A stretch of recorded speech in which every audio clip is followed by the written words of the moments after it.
with Ruth Brown in her room on September 30th, 1982. The interviewer is Susan Gortner. Mrs. Brown, what was your father's name? William Abram Honselman. And your mother's name? My mother was Iva Varner. And where were they born? They were both born here close to Monticello. What type of work did your father do? He was a farmer. Where did he farm? Well, he farmed 1 year in Shelby County, and then he came back to Illinois and to Pike County, and then he farmed southeast of Monticello a while, and one time out here at the Tapman Village, he farmed that ground one time. Then he moved to DeLand, that's where I was born, and he moved back toward Monticello on Goose Creek, and then we went southwest to Monticello. Did he own a farm, or did he just work for He rented most of the time. Rented most When he ended up, they owned their farm down by the Beamont Cemetery, he and Mother. How big a farm was that? It was 80 acres, and then they had a piece of ground about 25 acres, just a little short distance northwest of Monticello. There's aunts, and it went to him, and then they're down to her. Now you're talking about the farm north? West, right up, just a little bit west of Monticello, between Monticello and Dealey. How long did your parents attend school? Well, they went through the grades, which was not more than 8th grade. That's about as far as they went. Do you know what the ancestral origin of your last name is? Brown, English, English? is my husband's folks. And what about the Honselmans? They're German. German?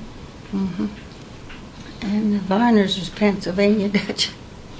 Do you have any idea when your first ancestors came to the United States? No, I don't know. Well, my mother's folks came back when the Indians were quite popular here. And they were farmers. And he took the little girl and went to the field. When he came back, the Indians had killed her, and left the little baby just on the ground. So he took the little girl and started back to England, and the neighbors took the little boy and raised him. Now this was your mother's? Dupsons. Her grandparents? It'd be her great-grandparents. They came, and her grandparents came through. They came through with a covered wagon and settled up here around White Heath. They and the Hayneses came together. Do you have any idea when that was? No, I can't tell you exactly. I have a record at home of it, but I don't have it with me. When did that was your mother's side of the family. When did your father's side of the family come to Piatt County? Well, his father was born in 1837, and they came between 1837 and the first part of 1840. He was just a small child when they came. Where did they settle? They settled southwest of Monticello and were farming. And the big prairie farm burnt everything up they had except what they could load into a wagon and bring into Monticello. It burnt the house and everything. So then he went back to Indiana to get more equipment, and he died of pneumonia out back there. So that left her with 5 children, and she settled on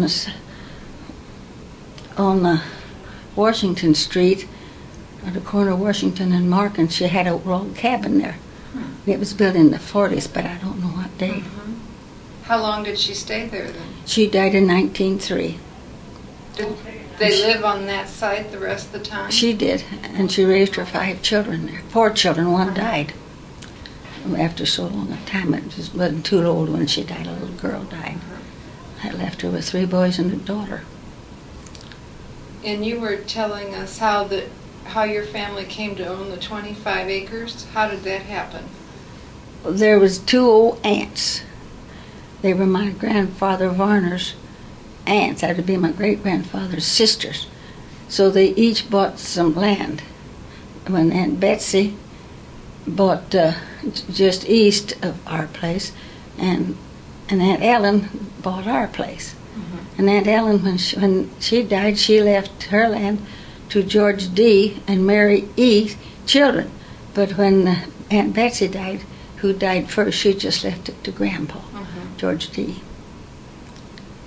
That's the way we got the land. Do you have any idea about what year that was they got the land originally? Well, my grandfather was born in 1844, and so my great-grandfather came from Ohio through Illinois, but he didn't like Illinois. He went on to Iowa, and he didn't like Illinois. Iowa either? Didn't like Iowa, so he came back to Illinois. And the mosquitoes were so bad that he had to wear long gloves and mosquito netting over his hat down to protect him. In Illinois here? She's going through Illinois into Iowa. Well, I have the paper where he died that tells it in his obituary, but I can't, it's home or someplace. Yeah. His name was Andrew Varner, Andrew Klein. Did your mother ever work outside the home? Oh. My grandfather only had 15 children, so mother's the oldest girl, so she didn't have a chance to work. Her sister taught school, but she didn't have a chance to. How many were there in your family? How many brothers and sisters did you have? I had one brother and one sister. And you were born, where were you born? I was born 1 mile south of DeLand. And what was the year? September the 10th, 1900. Did you live there? How long did you live there before your family moved? Just until spring, when he moved on to another farm. You see, that farm sold, so he rented another farm. He lived there 3 years, then he moved on to his own property. Where did you attend school? I went to the Piatt School. Now, where was that located? Right in front of the Marquis Cemetery. It's, well, it's just, we lived just about halfway between DeLand and Monticello, but we came a little bit east and then north to the schoolhouse. My dad also went to that same school when he attended his school days. So you didn't have very far to go to school? I had 3/4 of a mile then. But when we went south of Monticello, I had over 2 miles to go. Well, how long did you go to the Piatt School? Till 1913. Which was what grade about? Well, I started to school, and they alternated. I went from the 2nd to the 4th, then back to the 3rd. I did very well. Then I went to the 3rd to the 6th, and I didn't pass the 6th. Then I went back to the 5th, and then back to the 6th. So I had a mixed-up affair there for a few years. After I got started, I did very well, but that's a poor way for children to do. So that was all at the Piatt School? The Piatt School. And then when you moved, did you attend the Piatt School also? No, I attended the Davies School. Now, where's the Davies This School? Davies School is about 1.5 miles west of the Beement Cemetery. How far were you from that? That's when I had over 2 miles to go. And then my folks, after about the year I finished high school, my folks moved 3/4 of a mile east of the schoolhouse. So I didn't go then after I graduated from high school. So you graduated from high school at that school, the Davies School? No, I came to Monticello High came to School. How did you get to the Davies School? Did you walk? We had a pony and a 2-wheeled cart, Uh-huh. and we picked up the neighbor boy, and we finally broke the cart seat off, but Dad got us a buggy. Uh-huh. So we had the last year or two we drove with a buggy. Was it a one-room schoolhouse? Yes, 1-room schoolhouse, and taught all the grades through 10 and alternated. One year we taught the even, the next year they taught the uneven years. Did you take your lunch every day? Oh, yes. What was a typical lunch? Mother always gave us a sandwich of meat and bread, and then 2 butter and jelly, or butter and peanut butter. just if we got on the prairie, we didn't have our fruits to make so much jelly. When we were up in the up to the other school, we had lots of fruit, and we made all kind of fruit and jellies. But after we got on the prairie, we didn't have any. Mother got some, but not we had before. Did you help with chores around the farm? Oh, yes. What type of chores did you do?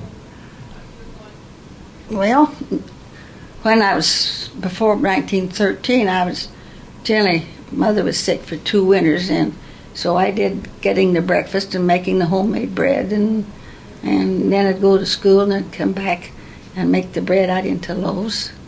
And then when my sister came home from school, she'd bake the bread. And that was most of my, and then after we had so much fruit, we had canned cherries and blackberries and all kind of fruit. But I was small, I didn't have too much to do then, but I did what a child could do. Was your sister older than you were? She was 6.5 years older than I. And your brother was older or younger? He was younger. He was about 20 months younger than I. What type of chores did you do when you moved to the other farm? Well, I'd go after the cows many a time and bring them in and milk them. That was in the spring after school was out. And I'd run the separator and get the meals and wash the dishes and separator and hoe in the garden and help what little bit we can, which was very little after we got down there. Did your father mainly grow things, or did he have much livestock? Well, we had 13 head of cattle and 13 head of horses. And the cows were in the pasture, and the hired man was in the field with the team of horses. And as he came through the pasture, the horses left the tree and followed him to the barn, and the cows got under the tree. So Dad and I were in the house, and the hired man was in the barn. He was sitting in where they put the corn, in the feed box, and the lightning came down. And I said, well, Dad, that struck south of here. Dad said, no, that struck the barn. So he went to the barn, and I started around. He said, it struck the barn. Knocked the horses down and the hired man out of the box. So I came back. And in about 10 minutes, here came the neighbor's hired man and said, your cows are all killed up here. So it killed 7 out of 13. Oh, for heaven's sake. So it struck the tree and the barn. It struck the tree and the barn at the same time. It was one of those kind that split. It didn't rain enough that you could hardly see it in the dust. Just didn't rain. But that afternoon, we had a terrible storm in the afternoon. Did it kill any of the horses? No, the horses followed So they were okay? Followed the team to the barn, you see, when he came in, because Dad always told them to come in if it looked stormy. So they left the tree and the cows got under. What did you do with 7 dead cows? Well, the neighbors all came in and had to bury them, helped dig the graves and to skin the cows. And it rained so hard while they were doing that, but they finally got it done. That's what ended. Did anyone live with your family besides your brother and sister? Well, we had an old uncle that stayed. Dad had an old uncle that stayed with us part of the time. Everybody in those days had some older person mostly with them, And then we always had hired men that came in the spring and stayed till after corn shucking. And then we generally had to get somebody that wanted to just help a little to work in the timber to cut the wood. We burnt wood. And they'd make the wood for the fireplace in small pieces and the larger pieces for the heating stove. And then if he needed a rail or anything, well, they just built a rail. After you were out of high school, what did you do? I taught school 4 winters. Where did you teach? I went to school 2 miles from a mile and a half. The Davy School? Navy School. That was my first year. I taught there 1 winter, and then the next 2 winters I taught at Shady Nook over by the Allerton Park. And the last year I taught at Moraine between D-Land and Monticello. And I'll tell you a coincidence. Mother's sister started teaching school about 1891, and she had a school bell in those days. So she used the bell in about 1891. And my sister started teaching school in 1911, so she used the same school bell. And when I taught in 24, I used the same school For bell. heaven's sake. And I still have the school bell. That is a coincidence. It sure is. So you did not have any training besides just your high schooling. Well, I went to normal 24 weeks. What kind of classes did you take up there? Oh, I took physiology, and I don't remember now. How did you? I took some arithmetic, and I took the intermediate courses. You see, because I was in the country. You see, and mine were intermediate grades. I took agriculture too, which we were always taught agriculture in country schools, just a little subject, but didn't have too much, but a little. How did you get up to Normal? I rode the interurban from Monticello to Decatur, and then it just went right straight on to Bloomington. Then I took a streetcar over to where I stayed. Did you live up there? I stayed up there at each term. First year I was just right across the campus from the normal school, and then the next year I lived down on another street, but it wasn't very far. Did you live like in boarding houses? Yeah, we had rooms. Generally, some other friend was with you. Who paid for you to go to school? I paid it out of my own first year teaching. Well, they let you pay it back then. No, you could teach. The first year was, you could go without going to school. Oh, I see. And then you'd go up to Normal. So I went in the summertime to Normal. Were you still living at home while you were teaching the 4 years? Then with my sister. When I went to Shady Nook, I stayed with my sister. Where did she live? Out where Elmer Preeb lives. Out there at the end of the pavement as you go southwest of town. To go back a little bit, when we were talking about the log cabin, you told me before it was the third house in Monticello? The third house built in Monticello after Monticello was incorporated. Before, it was just a little village of people just coming there to live, They didn't have... See, Piatt County did belong to Macon County for a long time before they divided it. And after they divided it, then Monticello began to grow. There were houses around outside of the city, a few, but then there weren't any new ones built inside the city. She built the third one inside the city after it was co-op. What year was the city formed? 1837. Do you happen to know where the other two houses were? No. There was one up by the Jack and Jean store, and that's the only one I know. That was called a Hayworth cabin, and that's the only one I know. I don't know of any other houses in town. Well, after you taught school 4 years, what did you do? I got married, and women couldn't teach after they were married. How did you meet your husband? Well, I was over at Shady Nick's schoolhouse, teaching school. And one morning, just before school took up, here came two young men with 2 big loads of coal for the furnace. And I was inside, and I heard the children laughing and carrying on, so I thought I'd go out to see what the disturbance was. And here there was an opening in the fence that had bars they'd let up and down for them to come in. And it had just rained, and that was the reason why they did it. They didn't do it on a pretty day. And my husband was having trouble getting his horses to pull the load of coal, the wagon would sink down. So he was tapping them with the end of his line, and I came out and bawled him out.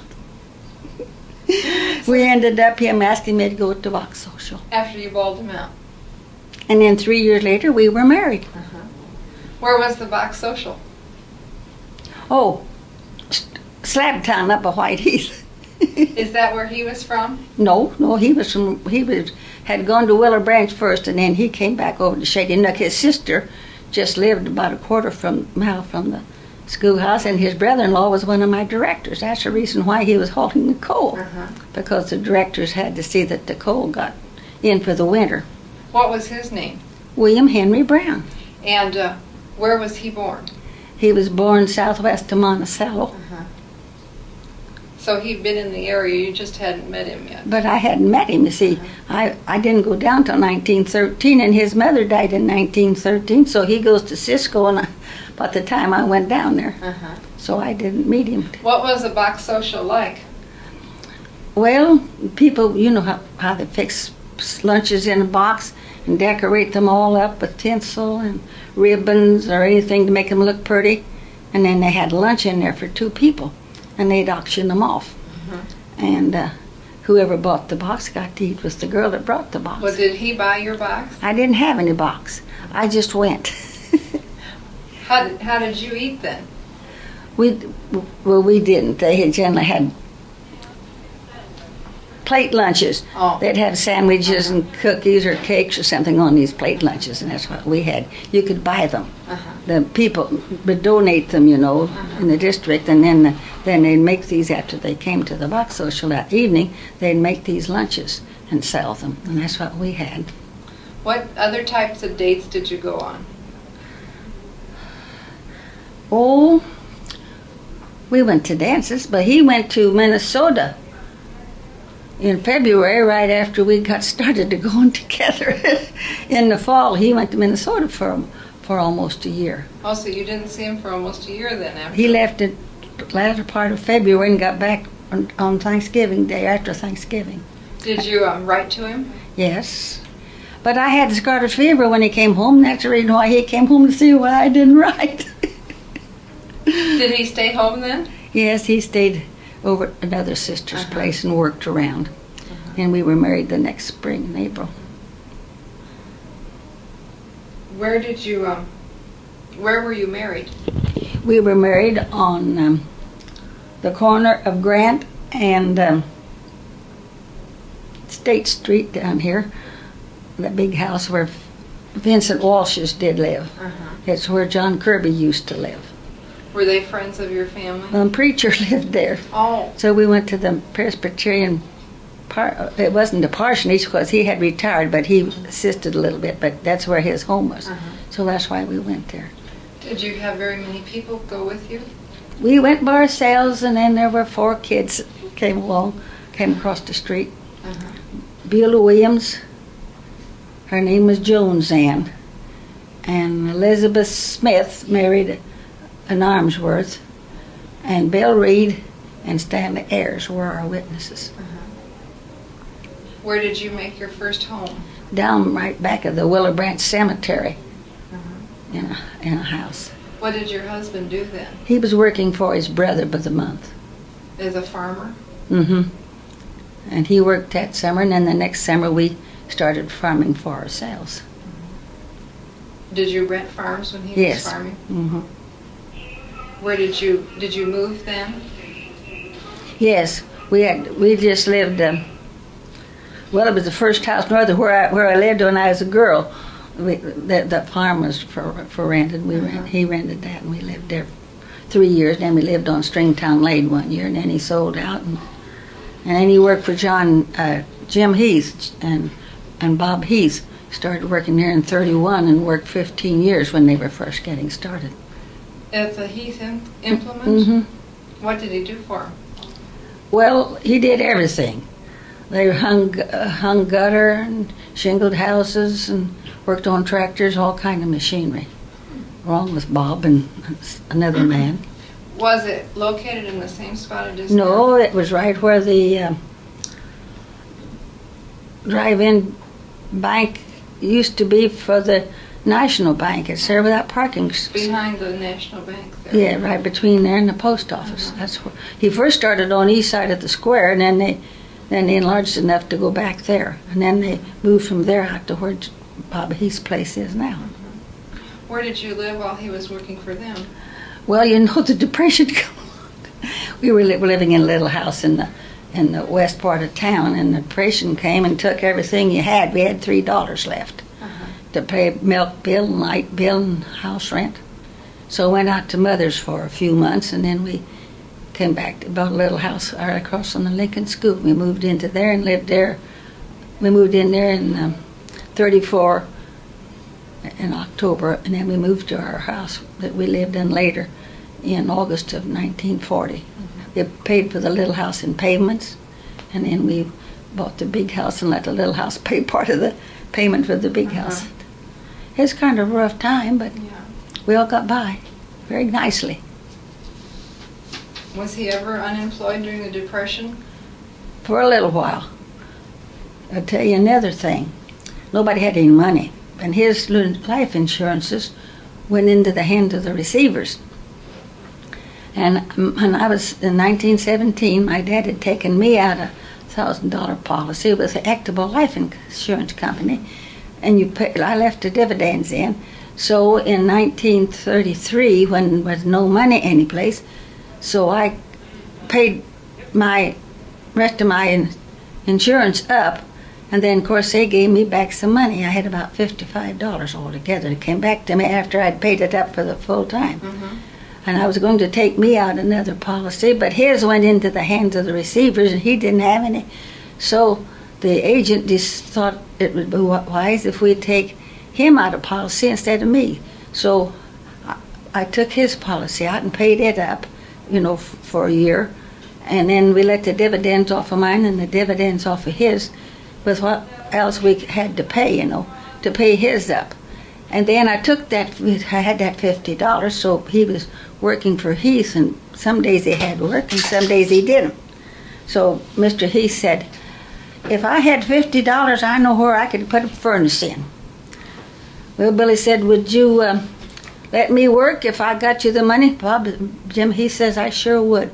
So Billy came home, got my $50 and took it up and gave it to Jim Heath. He bought the furnace, and Billy worked for him. And then he had money to go on, Heath did, and we had my $50 back and got paid for the day's work. Now that's hard times. Yeah. Where was the furnace put in? Do you recall? I don't remember where they put it in. I did at the time, but I've forgotten now. So Jim Heath didn't have any money either. Nobody had any. See, the banks were closed. Mm-hmm. So that gave him a little start, and us too. Then we took the $50 and bought our little house. Is that when he started working for Heath the first time? Well, he had started to work, but there wasn't any work. Uh-huh. But he would go back every once in a while to see if they did have work. When they did have, he worked. Mm-hmm. So that was, Jim had said if he had the $50, he could put in a furnace. So your $50 came in very handy. They started him with the furnace, gave Bill work, and started paying for our little house in the north end of town. How else did the Depression affect you? Did you lose any money in the banks? Yes, I don't know how much, but we got 80% back from the Moore Bank. Uh-huh. And that's where I had my savings. But I had the cashing account in the National Bank, but I don't remember what percent of that I got back. Mm-hmm. I just don't remember. It's been too long ago. But the Moore Bank then, this National Bank was closed and everything, so then a new National Bank was started on the south side of the square. And then they later moved over where they are now. Mm-hmm. It was the Moore Bank first where they were shut. Mr. Moore paid all of it back, but 80%. He sold the Peps and everything he had. The home here at the old hospital was his home. Did he have to sell that too? He did. He sold everything that he had. To help pay back? Mm-hmm. Everything he had. That I know. Mm-hmm. That's what I was told, but I know he lost everything, and they left town. Mm-hmm. And he went someplace to get another start. Mm-hmm. I have a lot of respect for Mr. Moore. How did everybody feel when the banks closed? Was there a lot of panic? Oh, it was terrible. I can't begin to describe it. If you didn't have something canned in your basement or some food on your shelf, you didn't have anything to eat. But we survived from for a while because Mother and Dad had given us an old cow to milk. Just we had a little pasture there in town, and so we had that to help us out.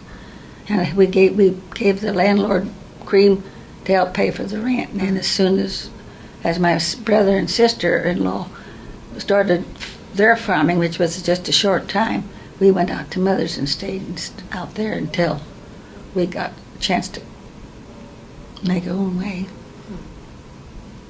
Some of it was terrible. Did the merchants give a lot of credit? No, they didn't have any. They couldn't have credit.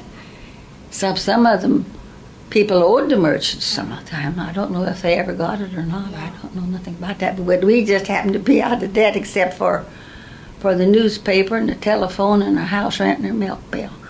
I think that was about what we owed. But we finally got it all paid. Did you get milk delivered daily? Yes. Do you recall who delivered it? Uncle Frank and Aunt Dressback was selling milk then. Uh-huh. Did they come around with a pony and a cart every morning? Well, they had some kind of a vehicle that they delivered it in. Yeah. It's been a long time ago. Where did your children go to school? Well, my son started at the first grade to Catherine Valentine in 1932 at the old building down here. So your son went to the grade school where you'd gone to high school? The buildings were together Uh-huh. because that's before they had built the new high school. Uh-huh. They built it the year that I finished. Uh-huh.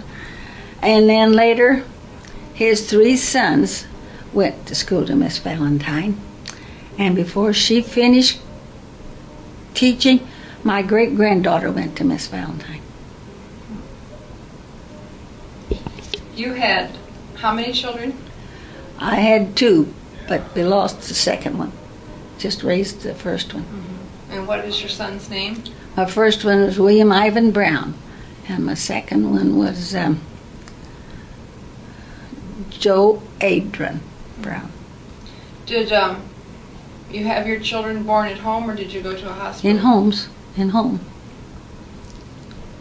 Did the doctors come make house calls quite a bit?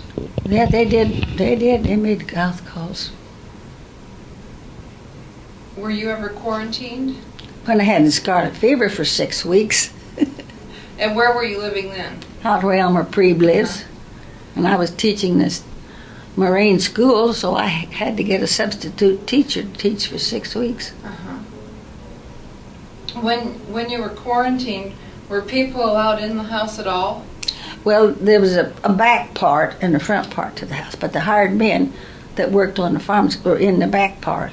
And we were, see, the upstairs was the back part, and then they had a man house where they lived for daytime or evening before they went to bed. But they slept in the back part of the building, and the house, and we were in the front part. Was anybody allowed in to see you? No, they didn't come till they took the sign down. And so your sister and her husband? And his niece and my brother and I were there. But my brother was living in the other part, so he could go. But the ones that were in the front part with you had to stay there, couldn't leave also? My brother-in-law finally got to go out before we did because he wasn't in contact with school children or anything. You see, I had to stay out 6 weeks on account of being in school. The rest of them got out in 4 weeks, but I didn't. How did they get food or supplies then if they needed anything? Oh, they always had a basement full of all kind of fruit, potatoes and apples and canned vegetables and a meat house full of meat. Why, you got by very well. Then, of course, when he got to where he could get out, why, then he could bring it in. And you always had a supply of sugar and salt and flour and everything. You had your own lard. So you didn't have to buy very much. What churches and organizations have you belonged to in Monticello? Well, I was baptized in the Presbyterian Church in 1908. And then I got to where I got married and didn't go very much. And then I had such a good friend that was a teacher in the Methodist Church, so I went over there and I entered it. Now I go to the Baptist Church because they came by and picked me up every morning, took me to Sunday school and church, and then church at night and Wednesday nights. So I've been going to the Baptist Church now. It's so nice for them to do that. The other churches didn't do that, at that particular time. Have you belonged to any of the organizations in town? Oh, I belonged to the Rebeccas and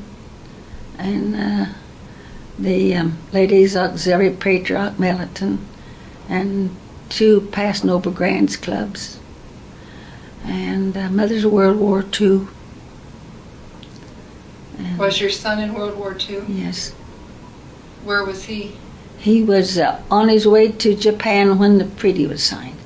So they took him to the Philippines. He was there a while, then he went to Guam.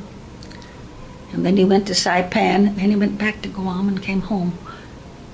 That's where it was. But it was terrible there in Guam. The Japs would come down, and raid after the war was over. Even they came down and raid all these whatever you call them, where they were stationed, and they'd fire on them and anything, just come in and rob what they could rob, because they was hungry and they wanted things. So it was that's about the way it was. Mm-hmm. What did the Mothers of World War II do? Of course, we had our monthly meetings, and twice we started. I had twice a month, but it got to where we began to get older. We had it once a month, and we made cookies for the boys and lap robes and booties and anything that we could do. And then Christmas, we always sent them stationery and stamps and all things that they need, handkerchiefs, and always sent boxes to the different hospitals. And I was representative for the hospital out at Montana, Fort Harrison, Montana. I just gave it up this spring. What did you do as representative? Well, the other units would send things to this hospital. Then they would send it to me to keep a record. And then when we had our conventions, then we sent in our hospital report to the state. Then the state sent it into the national Indiana. So we kept track of everything. Did you ever work outside the home while you were married? Oh, I worked for the flower shop, McGinnis's flower shop, and out the greenhouse. Uh-huh. That's about all, except babysitting. I didn't do anything else except that after I quit teaching school. How long did you work at the flower shop? I worked long enough to get my Social Security. A little more than that, Uh-huh. I worked at part of the time one place and part of the time another. It just depended on where it was needed, I sold the plants at the greenhouse, where they'd have them, people coming there to get them.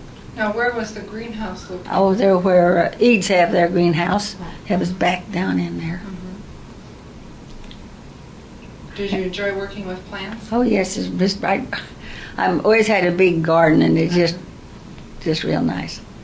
And I taught Sunday school for many, many years. I started when I was sophomore in high school, and I was still teaching off and on. When I got sick, I had a stroke. I was the assistant Sunday school teacher when I had my stroke. Now, was that at the Baptist church? Mm-hmm. I started in a little country church out in the country, That was one reason why I got away from the Presbyterians, because we had a little Willow Branch church, right there back at by the cemetery. Oh. And we went there. That way I kind of got away from the... What denomination was that church?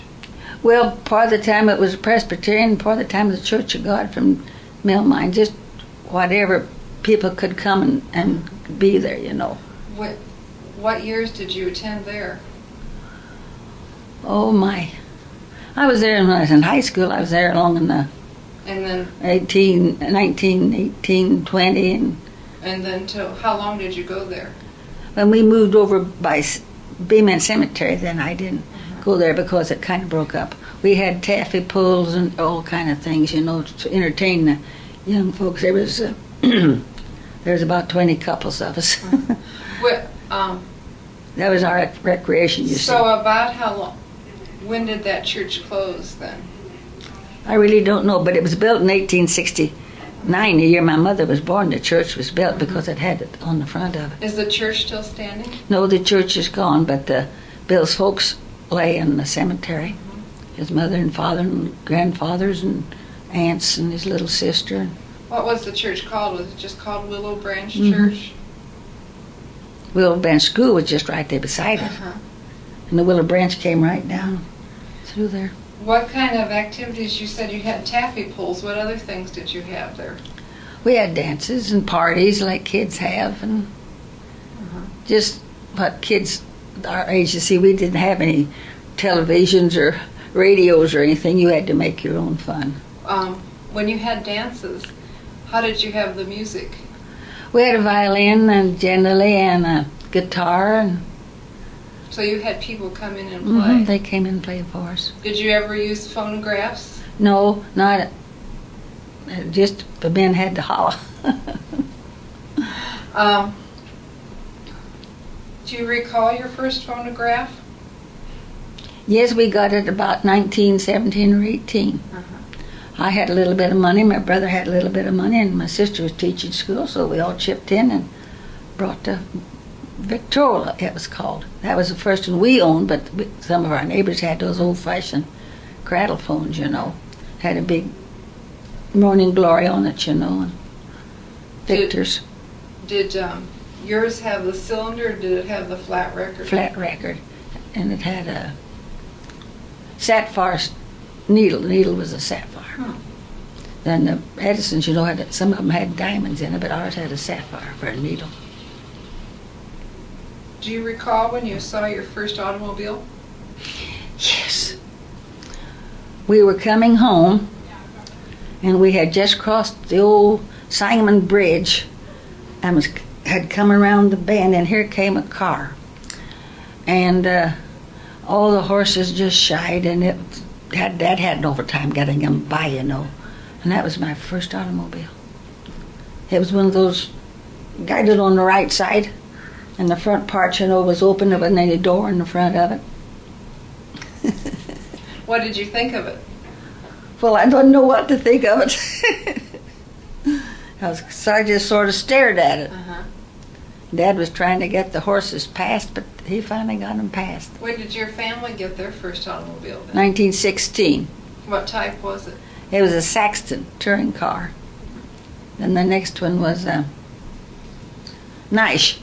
It was a much bigger car than the Saxton was. Did you use it to drive into Champaign or Decatur very often? We didn't go very often. Monticello was our main shopping place. And then even after we got it, sometimes we'd go on in urban to Decatur or Champaign, because when winter came, you took the tires off. You took your wheels off your cars, took them in the house to keep them, and you put some jacks under your car to save your tires. Oh, really? The phrasing was hard on them, you know. So you really couldn't use your car in the wintertime? You didn't. Nobody did. The roads weren't passable. How long did it take you to go in on the interurban to Decatur? I really don't know. It took much longer than it would now. It just went through here, you know. So I don't know. We generally went down on one about 9 o'clock and came back about 3 or 4 o'clock in the afternoon, or whenever the interurban came. They went quite often in those days. Do you recall how much it cost to go to Decatur? No, but I could ride from my corner there where I lived in town to town for a nickel. From your corner out in the country? No, out there on the corner of Market and William Street for a nickel. To where could you ride to? What? Where did you ride to? Just ride from March Crown uptown to get groceries or something, you know. You could ride that far. But It would stop at each corner if somebody was waiting? it wasn't quite air. They had certain corners they stopped at, but our corner was one that they stopped at. They didn't stop at all of them, but they'd stop at certain ones. And they'd stop out in the country at crossings, you know. Was it just a one-car train? The interurban was. Did it have heat in the cars? Well, I must have had something, because we couldn't have ridden in them if they hadn't had. It was the electrical old interurban. When you were a child, what games did you and your sister and brother play? Well, my sister was so much older. She played in the wintertime with where we could sit down. We played what they called jack in those days, and then we'd play other games that we could play on our slates and things like that. And then we had rook and old maid, those kind of games. And then my brother and I, in the summertime, we played outdoors. We had stick horses and anything that kids had in those days. And we went wading in the creek and swimming in the creek. Just like all kids do. We had a pony too that we rode, you see, after the pony was born in 1908, and as soon as it got old enough to where we had the pony.